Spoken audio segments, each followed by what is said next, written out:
símbolo de esta marcha rosa y por lo tanto muy buenos días a todos. Hoy nuestras calles se visten de rosa, símbolo de lucha, esperanza y unión, porque esta marcha no es solo por el cáncer de mama, es por todos los tipos de cáncer, por todas las personas que lo enfrentan, por sus familias y por quienes ya no están. Llevamos 11 años caminando juntos detrás de una misma pancarta y eso nos une, nos da fuerza y nos recuerda que juntos somos más fuertes.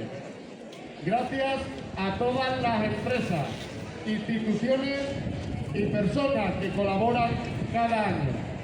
Vuestra ayuda hace posible que sigamos apoyando a pacientes y familiares y que sigamos impulsando la investigación, la verdadera llave de la esperanza. Porque detrás de cada donación hay algo mucho más grande.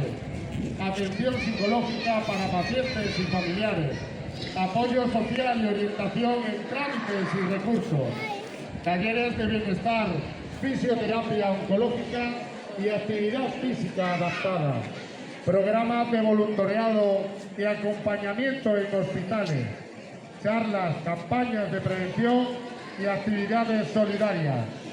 Cada paso que damos hoy representa compromiso, apoyo y lo más importante, la vida. Quiero dar las gracias a la Asociación Provincial, a la Asociación Regional contra el Cáncer y por supuesto a nuestra Asociación Local contra el Cáncer que lleva semanas, meses preparando esta marcha y que cada jueves en el complejo del César Carlos, pero también puntualmente en cada evento, en cada feria, montan su mesa para precisamente acercar la solidaridad, para acercar la lucha contra el cáncer y también a todas y a cada uno de ellos, a estas instituciones, a los voluntarios y a las voluntarias, un año más, muchas gracias.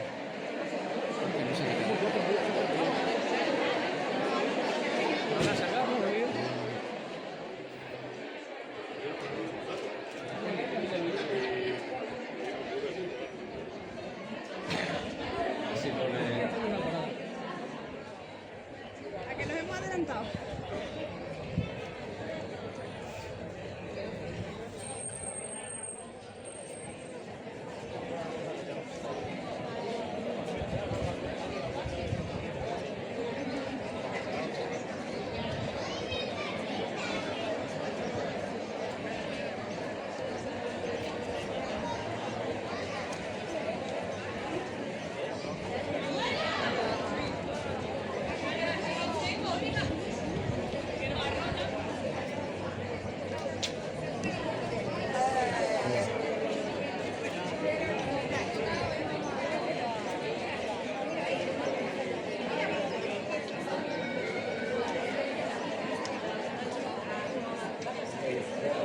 Ya te separa.